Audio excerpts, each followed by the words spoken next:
Atticus and Sophia are two happy, spunky, well-loved dogs. Their owners, Janice Rosenthal and Jeff Rinkoff, can't imagine their Ashland home without them. Get good looking for the camera, will you? Atticus and Sophia are lucky, but on the other side of the world, thousands of dogs in Thailand are not so lucky. They live in horrible conditions with very few organizations willing to help and even fewer regulations. When I saw the picture, it absolutely haunted me for weeks. The picture Janice saw several months ago while on her iPad in the middle of the night, Smugglers drive Thailand's grim trade in dog meat, was this one. To me, it looked like laundry in a basket being weighed, and I clicked on it and saw that it was dogs. These dogs, shoved, stuffed, and trapped in metal cages, are part of the illegal dog meat trade. Their pleading eyes stare up at the camera. The CNN story sparked something inside Janice and her husband, Jeff. I made a few calls. One of those calls was to Greg Tully at SOI Dog in Phuket, Thailand. We still have a long way to go. SOI Dog is a nonprofit rescue organization in Thailand. The volunteers save, vaccinate, neuter, spay, and often rehome cats and as many of the hundreds of thousands of dogs in the country as possible. But one of the most intense parts of SOI Dog's work is ending the dog meat trade. It's really shocking. The dogs are stolen, stuffed into trucks for usually days without food or water. A lot of the dogs, some of the dogs die en route, and the ones who survive are killed in absolutely horrific conditions. It's estimated that 200,000 dogs from Thailand end up sold to Vietnam for their meat each and every year. One of the most horrible aspects of it is that many people in Vietnam think that torturing the animals before they kill them makes the meat more tender. The brutal treatment of these dogs is so disturbing that we have chosen not to show the images of it or describe it. It's, suffering, torture. It's, you just don't ever get used to it.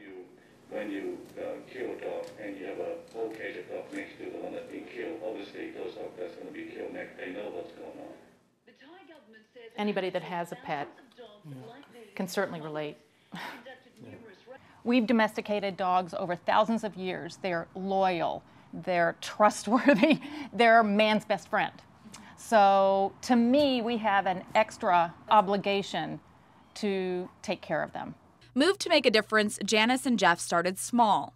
So I gave a small donation, and then we sponsored a dog from their website. But the couple, having the ability to do more, did more. The need is great, and time is of the essence. Janice contacted Allison Wexler of Greater Good. And of course, I didn't have anything to say but amazing things. They're doing the most incredible work out there, and what they've done for these animals was unbelievable. With a great reputation and a top rating from greatnonprofits.org, Janice and Jeff decided to make a large donation. $20,000. But Greater Good turned that into a Gifts That Give More campaign. Anything that's going to double funds sounds like a great idea to me. The most common gift to SOI Dog is about a $5 donation. Every little bit anyone can do, no matter where they do it, makes the world a better place. Absolutely. And those started to add up. So you really raised $40,000 with the help of Greater Good? Yes.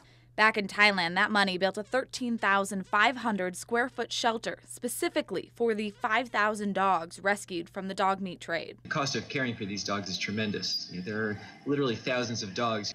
We are responsible for providing their food and a lot of their care. It's also inspired us to want to do more, because when you see something concrete happen, then you're inspired to move forward.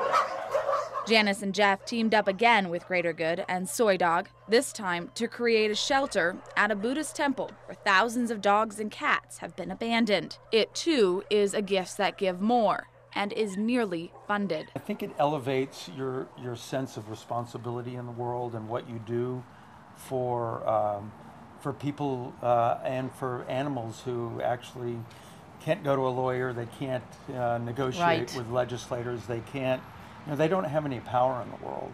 And I think by raising the level of caring in other parts of the world, you may have a ripple effect on those nations.